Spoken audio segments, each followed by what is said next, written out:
cinematography is it's very minimalistic. They're actually taking elements away from the image to just present these very bold, very strong compositions. And for the viewer, it's very comfortable viewing experience because it's directing you where to take your eye, and the focal point is always very natural. Hello, my name is Philip, and this is my review of Dune. I got invited by WB to an exclusive early screening of Dune. I went with Aaliyah, and it was a fantastic experience. We are huge fans of the book Dune, so we were so excited when WB reached out. What an honor to see it early. Not only am I a fan of the book by Frank Herbert, so I'll be able to speak on the adaptation side of things, but I'm also a filmmaker myself. You may have seen my recent documentary on the Shaolin Temple, how I lived as a warrior monk and documented my experience in China. So I'm going to be breaking down my review of Dune into several different categories, and I want you guys to have a very comfortable viewing experience. So just like with my other documentaries, feel free to skip around in any order you like. I've separated and labeled each section by time code. The sections are narrative, cinematography, world building, performance, adaptation, characterization, fight choreography, music, sound design, set design, costume design, dialogue, conveyance, lighting and atmosphere, pacing, and my final thoughts. So if you've been enjoying my reviews or my personal films that I have made, please consider subscribing. We're going on 250,000 subscribers on this channel. It's crazy to say, so make sure to please like this video. Don't forget about my gaming channel here on YouTube, where I break down gaming cinematics and analyze them. Without further ado, let's get into the review, and please let me know in the comments who's your favorite cast member from Dune, and have you read the book? So my quick general thoughts before we get into each section. This movie was fantastic. Probably my favorite of Denis' work. Just to see it come to life, it's such a celebration of both the source material, but just, you know, a celebration of the arts, like visual, audio, just in every sense. And that's really what this film is. It's just that huge, full sound. You really feel like you're there on Arrakis, and it was really well done. This film felt like you were having a prescient vision, like the main character Paul, and you're just in this strange sort of trance state being delivered with these, you know, visual and audio spectacles just rushing upon you.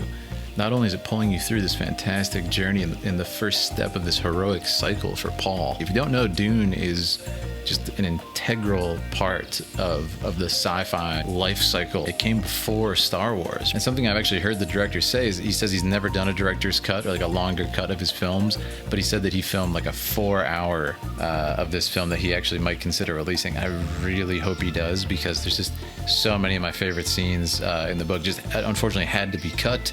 I would have done it myself too, you know, to tell this story. So first we're going to talk about narrative. Now this will come as a bit of a surprise to some, but this film actually covers really the first half of the book Dune. I don't know if it's confirmed yet, but I assume there'll be a sequel. I think the challenge of this film cannot be underestimated, because he had to not only tell this story in a way that made sense and, you know, has a consistent narrative thread running through it, but there's so many characters in this book, and there's so many worlds, there's so many cultures, there's so much exposition that needs to be explained, but he actually does it in a very clever way, and I'll explain this later. In other adaptations of Dune, you might argue that the exposition is a little bit over-explained, but I actually love what he chose to do in this, which is it's very minimalistic what they explain, and a lot of it is show, don't tell, which in my book is just great storytelling, and it's conveyed very clearly what's going on, but it also leaves a little bit up to the imagination for your mind to fill in the blanks. And I think that is going to be, again, it's hard for me because I've already read it, but I feel for new viewers of Dune, that's going to be probably one of the joys of this film, is, you know, going back to a second and third viewing and picking up these little breadcrumbs about the cultures, about the technology, about the civilization of these characters in this story, and then piecing them together, and maybe going and reading the book. So I think that is one of the greatest victories here. Several things at once. It's constantly driving the narrative forward. Like, you know, there's a story to tell here, while introducing just countless characters, several different cultures. He's not just telling a story with a couple of characters, you know, like a handful of characters. characters. There's so many things that need to happen simultaneously, and I think he executes that very well in here, and somehow does it not feeling rushed. And I think that's why I'm actually glad he did not try to cover the full book. It would have felt just monumentally rushed, and why I'm happy that he chose to do this sort of like, you know, cutoff point is he was still able to take these moments to just, you know, give us visual splendor. But also, like, for example, I think one of the best scenes in the film is when Paul has one of his first visions, when he first comes into contact with the spice. Just Denis took the time to breathe with this scene, and I think because of that reason, it is one of the best in the film. You have this feeling when you really feel like it's you having this crazy prescient vision. If you were to cover the first book, we would not have been treated to such sequences, and I don't think it would have been quite as enjoyable. As far as the narrative, just incredibly high marks, and somehow doing all this while having the visual splendor that is kind of become a part of his work at this point. Next, we have cinematography. Greg Fraser did just fantastic work collaborating with Denis on the. There's just so much to work with visually as a DP in this film. And, you know, Arrakis itself, there's just so many different sets, otherworldly kind of geometric shapes all over the place and stuff, almost like abstract. The shot selection in this film is really well done. There's a great mix of sort of this kind of very modern acting-driven filmmaking, which is great, but there's also, you know, these great shots showcasing the world, showcasing the scale, just showcasing the size and the scale of these different planets, these different worlds. I mean, the ships. There's a fantastic shot where, again, back to that, where Paul's having this vision, and they chose very cleverly like a very shallow depth of field, which means only, like, you know, a couple millimeters are in focus. And it's focusing on, you know, Paul's face and his eyes.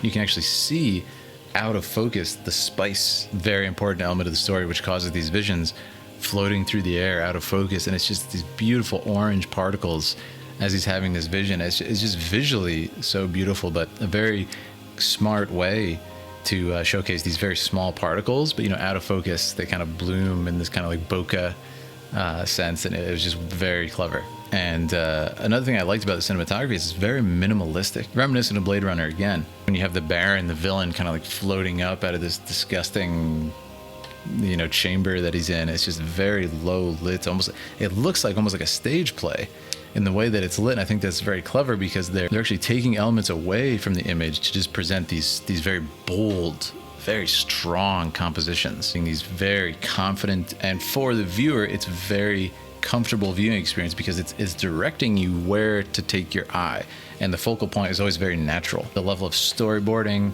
the level of planning it always shows its own work, right? And this is a perfect example of that. So next, let's talk about world building.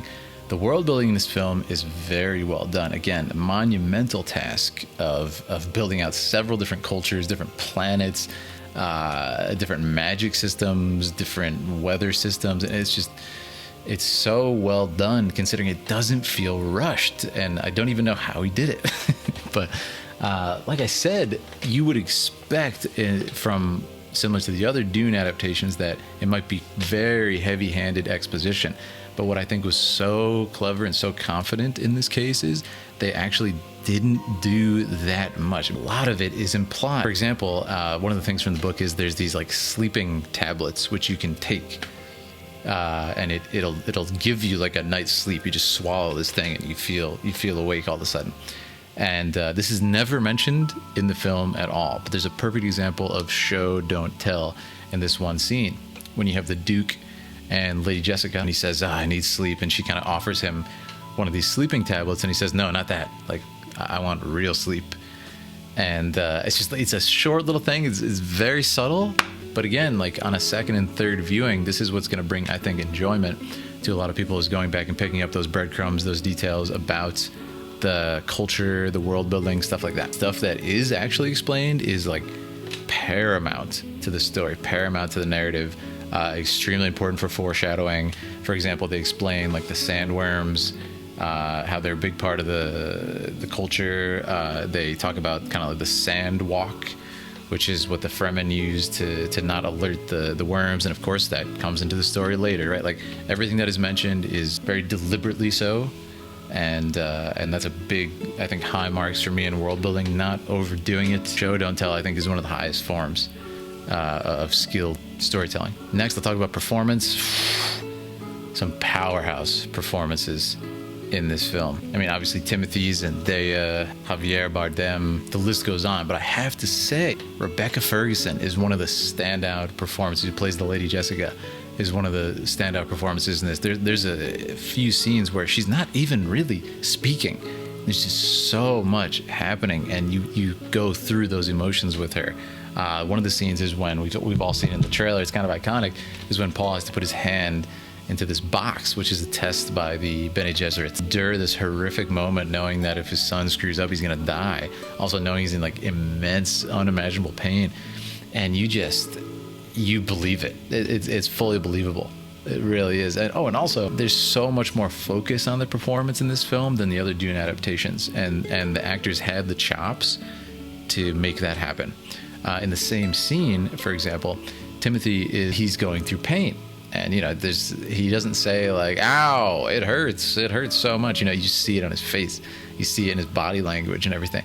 And it's so well done that if you remember in the David Lynch, they actually show like kind of an X-ray vision of the box, like as if his hand is like disintegrating. It's this really gross, like special effect and stuff, really like, not very tasteful, I didn't think personally. Special effect of his hand like burning away down to the bone and stuff. And in this, there's none of that nonsense. You just see it on his entire body. I believed it fully. Like less is more. We don't need to see, what he's feeling. Just show us with his performance. So that was another great example. Oscar Isaac is always great. He has that charisma, and he really, really nailed the role. Another standout, of course, is Javier Bardem. He's not in it that much, but his introduction scene, I think, is one of the coolest like character intros and that I've seen in a long time. That was very, very good. I mean, Timothy is fantastic throughout. There's one scene where he kind of freaks out a little bit and gets angry. And there's a lot of scenes where they're using the voice, which is kind of like, probably inspiration for the Force from Star Wars. Make people do things. If you master this perfect pitch, kind of like commanding tone, it's quite scary. But there's a couple of scenes where he's angry and he's freaking out at his circumstances, and it's very well done. I would say it's some of Timothy's best work for sure. And Jason Momoa, of course, we love Jason Momoa and a lot of other things, but he's kind of been more focused on like action pieces and stuff, which is great, which is fine. This Duncan Idaho role was really cool. There's a couple scenes where he gets to just kind of act us through some scenes. And I thought he did a fantastic job with the role, and I think he was absolutely perfect casting for it. And he obviously nails all the action segment. Another standout, Stellan Skarsgård as the Baron Harkonnen, like really, really terrifying performance. Like he does very little in this movie, but when he's on screen, like it's terrifying. And it's this really kind of gross, like, just another example of show don't tell, right? Like less is more. Whenever he's in it, he's just showcasing how disgusting, kind of like obsessed with excess the Harkonnen culture is, and this just like group of characters, and he portrays that, I think, very well. The voice, actually, I'm very into voice acting myself, and the voice is very well done. It's just kind of really guttural, like disturbing, monstrous voice, and I'm glad they went with that, actually. Again, very different from the other portrayals of the Harkonnen, and I think this is a lot stronger. Hey guys, just want to tell you about this video sponsor, The Ridge. They sent me this Ridge wallet, and it's absolutely fantastic. Can't recommend it enough. It is made out of titanium, this particular model. It's sleek, it's small. I had this massive wallet before, and as you can see, look at this thing. It's minuscule in comparison. Got my cash folded up cleanly on this cash clip on the back. All my cards fit securely in there, and it's probably a fifth of the size of my old wallet. Threw that thing in the trash immediately. It also has technology that prevents people from digitally stealing your credit cards and other important information in there. So it's really good. It's unassuming, sleek, beautiful design. You can choose from a bunch of different designs on the website. So make sure to use my custom discount code PHIL. Go to ridge.com/PHIL Phil.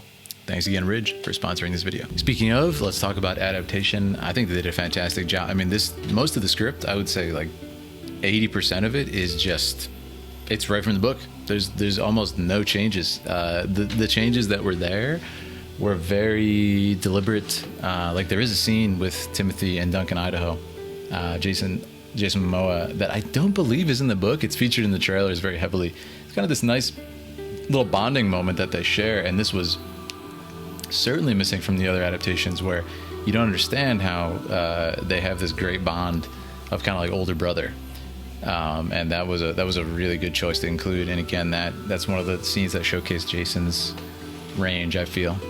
There's a couple other scenes where I think the dialogue was improved from the book, or not improved, but rather just adapted better, be a little bit more believable and on film. For example, in the book, Paul kind of exclaims as he's having a vision, he's very upset, like, I'm a freak. And instead of that, he says, like, you and the Bene Gesserit have turned me into a freak. It was just a little bit more, I think, natural. So there was a lot of the slight improvements to it. But I'm telling you, as far as adaptation goes, this was incredibly faithful, like incredibly well done. And I think as far as like comparing it to other adaptations, especially kind of like, the later Game of Thrones and everything, was just threw so much out the window and did their own thing. This was very well done, very faithful adaptation. I think far better at retaining just the atmosphere and the feeling of Dune than any of the other adaptations that have been done. And those are cool in their own way, but I feel like they changed it a decent amount, like the atmosphere of the book. Next, we'll talk about characterization, fairly related to adaptation. I think this is very well done, very believable characters.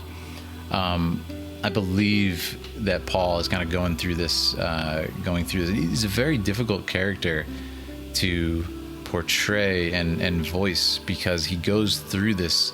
A lot of the stuff is in his head, right? Like he's having these visions, and he kind of gains this knowledge of the future and this knowledge of everything, like all at once. And it's very hard to say that, right, visually, without being written down. And I think they do a very good job with kind of showcasing this difficult character. Like I said, he has this scene where he gets very upset, he gets very angry, and then after that scene, you can tell he kind of levels himself out, kind of accepts what he's going through, matures a little bit, and you do see him kind of grow up through this film. When it starts, he's kind of like your classic lazy teenager, like, I don't want to train today, kind of had a bad day, and then he kind of rises to the occasion. Again, just kind of classic hero's heroic cycle, hero's journey. And even those very difficult to explain aspects, like visions and gaining, prescient knowledge and stuff, I think they do very well with. Again, not over explaining it, I think, is to the benefit in this case, and it's very well done. Other characters, again, like the Duke and everything, they don't have that much time to showcase like the family dynamic of Paul. And I think that's probably the only thing I would have liked to see in this. I'm sure this is in the director's cut, right? He said there's a longer cut, is just more scenes with establishing the kind of the family dynamic. Jessica and the Duke, which unfortunately I think they only share a couple scenes in the interest of time. There was a whole kind of like traitor arc that was cut out from the book, which again probably is in the deleted scenes, which I want to see a longer cut so bad.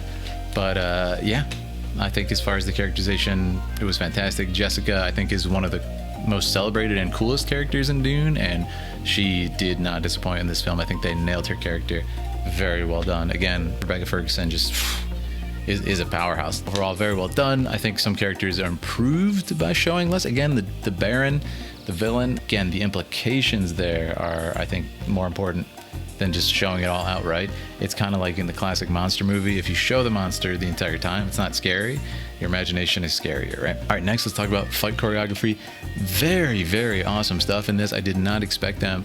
It seems to be, from my experience, this is not a martial art I've practiced personally. I'm more into the Shaolin areas myself, swordplay areas myself, but there's a lot of Kali, which is kind of like a knife fighting, stick fighting system. Very, very appropriate for what was happening in this film. Very close quarters stuff. I like what I saw. There's a lot of trapping, as you'd see in Wing Chun, like you would see in the Yip Man movies or in Shang-Chi, which I also reviewed, which was really cool to see. A lot of trapping, and different techniques being employed and stuff. And kind of the main thing is that they were very clear in showcasing how different cultures are trained. And this is a big part of fight choreography. It's not just, is it cool? Was it fun? Was it cool to watch and stuff, which it was. It was very well done. It was quite believable. But they showcase the different fighting styles of the different cultures. Like you have Paul, who, you know, he's essentially like the prince, right, of this thing. So militaristically, yeah, he would have to be trained from a young age. So he'd be quite good, but he would never have fought a battle, right? That's kind of the weird conundrum of being in such a position. Like, you're too important to be on the front lines because you're needed for the future of the house, but you are trained very seriously to defend yourself because you're important. And there's a scene where actually Paul fights someone who's a lot more experienced than him, and you can see like he's actually a better fighter than this person because he's had better training, but he doesn't have that killer instinct, and the other character does. So it's just such a cool dynamic. You gotta remember that, you know, Timothy is not like a trained martial arts. As far as I know, he's not a trained martial artist. So for him to be able to do these moves, to put in that training is very impressive. So very, very well done to the entire cast. Again, Jason Momoa steals the show here as was intended. Duncan Idaho is kind of like the main samurai retainer of the Atreides, and he showcases that. He showcases that quite a bit. There's a couple of great sequences. They showcase the different cultures of fighting. Like the Fremen use the sand to fight and like hide in the sand and then pop up and have a very kind of like animalistic, very practical way of fighting, very reckless way of fighting, and just like ruthless way of fighting. And then you have Paul again, who's trained like in a stately way, a little bit more clean, technical than the Fremen, and that's a good example of these different fighting styles. Then you have Duncan Idaho, who's just like confidently, you know, at such a high level of swordsmanship that he's doing these insane maneuvers that people wouldn't expect, and he's defeating them, besting them like that. We can't think of the way they fight in the way that we fight, just because when you stab somebody, it doesn't necessarily kill them. You have to like work the weapon through their shield and force it through, and then you're able to harm them. So it's just cool that they used a fighting system that would make sense more for that modality of fighting as opposed to just the way we fight, and that was really smart. Next, I'll talk about the music. Hans Zimmer did the soundtrack here, and wow, just mind-blowing, as is expected at this point from him.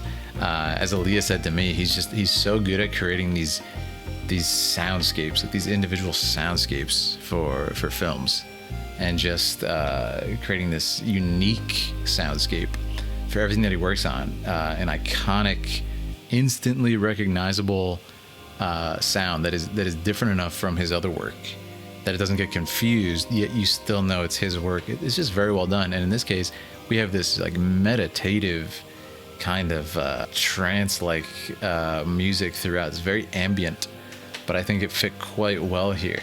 As big a fan of melody as I am from a lot of the Japanese media that I enjoy, which is like very, very melody heavy, I think this fit very well for what he was doing. Great use of percussion throughout, great use of these just kind of odd sounds. Like it sounds like there's something traveling through the air, whizzing past you or anything like that. It's a great example of kind of using unsuspecting or new instruments to set apart a soundtrack, and it's just very well done. Speaking of sound design, awesome for this movie. There's these ornithopters, which are these ships. It's kind of like a helicopter, but it works like a dragonfly.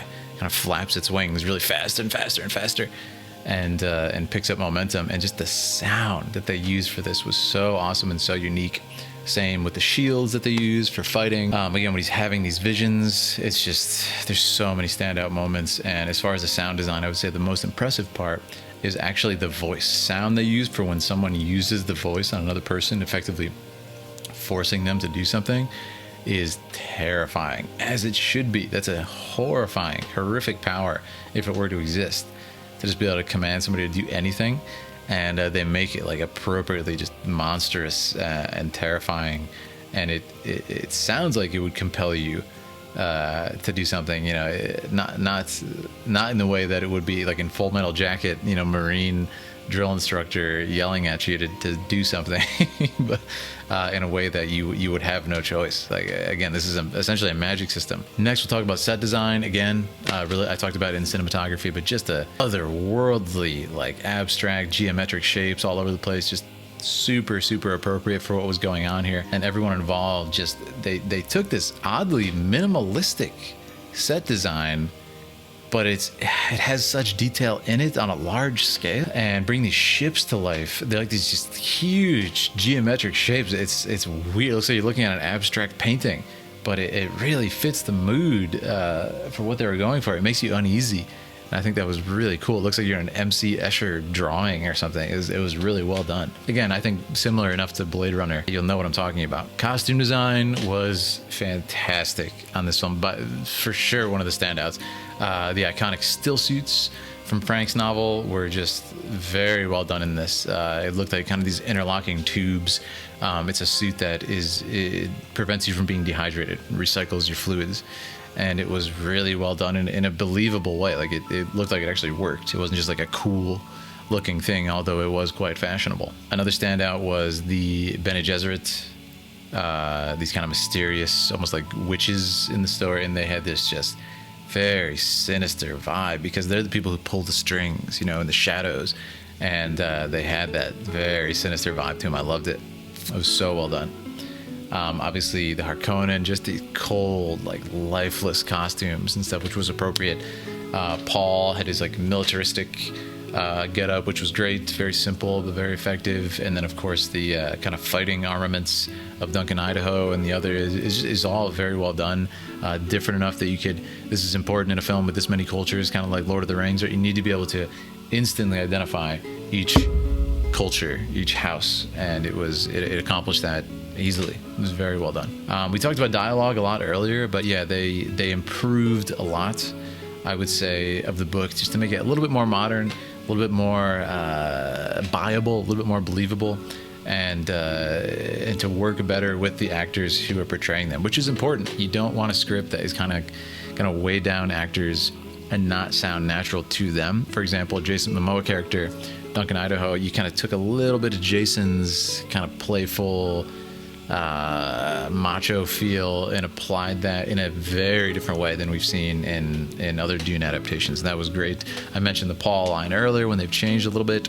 About Conveyance quickly, which is just, how well does this film convey what it's going for? And I think it just knocked it out of the park. It's very clear what's going on in the story, even though there's, as I said earlier, all these countless elements having to come together and organize and manage all these things. Had to be, such a monumental task, and it does very well at explaining what's happening. Now, you got to remember, I've read the book, so I know so much about this story that it's a little bit more difficult for me to, if I was a first-time viewer and I didn't know the story, it'd be easier to answer this. But I feel it was very well done. Let me know if you agree with me in the comments. But I feel I did a great job with it as far as conveying what was going on, the world, the characters, the dialogue, the narrative threads that were happening. I think it was well done. Speaking of that, let's talk about pacing quickly. I love the pacing in this film. It starts out very, very even keeled with the pacing, but then it takes the time, as I mentioned a few times now, like in that one scene where Paul has a vision. It takes the time to slow it down and just let us kind of embed ourselves in the sequence, to take it in and to get the atmosphere of the sequence and to feel what the characters are going through, as opposed to just rushing from scene to scene to scene to scene at this breakneck pace because he has to cover so much ground in the story. I think it was much stronger that he had these moments, even though the narrative, just every scene is driving it forward so powerfully, had these moments of respite where we could breathe, where we could take in the story and kind of catch up a little bit mentally. And that was a very smart move. So again, great choice to do half of the book. I cannot wait to see the second half, though, or the director's cut, please. And that brings me to my final thoughts. I mean, yeah, absolutely fantastic. It did not disappoint at all. I say this as both a massive fan of the book and of the director. Everything from the color gradation, had this kind of like drained, very, very warm but drained, desaturated palette. Kind of very drab, bland world, which I think is perfect, right, for Arrakis. Like this heated, gigantic creatures and this massive desert, this incredibly large geometric city and everything. It works so well, not to like oversaturate everything. Also, it's a very dark and bleak world, so I thought that was great. This kind of look of the film. But yeah, my final thoughts are, I mean, absolutely fantastic. If I had to review it, you know, it's easily a 10 out of 10 or a 9 out of 10. The only reason I would even consider giving it a 9 out of 10 is I just wanted more, essentially, right? So it's not really, you can't really say it's a negative thing. But I really hope he releases this director's cut, because there's just so much material from the book, from those early scenes, which, I mean, from what I saw in the performances, and it just, they knocked it so much out of the park. Like everybody, you know, the cast and crew, from every shot selection to every acting choice, it was very well done. But yeah, we had a great time. Me and Aaliyah couldn't stop talking about it. Let me know if you agree with me in the comments, or if you want to hear more about any of these sections. Let me know if you agree with what I said about these individual sections, or if you would knock any of these sections lower in your own personal review. But that's gonna be it, guys. Thank you so much for watching. Please make sure to subscribe. Check out my gaming channel if you want to see me analyze game cinematics as well, and drop by Twitch if you want to chat live while I do those cinematic analyses. Thank you again to Warner Brothers WB for having me and Aaliyah at this event. It was fantastic, and I cannot wait to see what happens next in the Dune cinematic realm here. I don't know if the second one's confirmed. Please tell me it is. I hope you guys enjoy it. Feel free to, you know, come back to this video. Let me know if you agree with me after you watch it.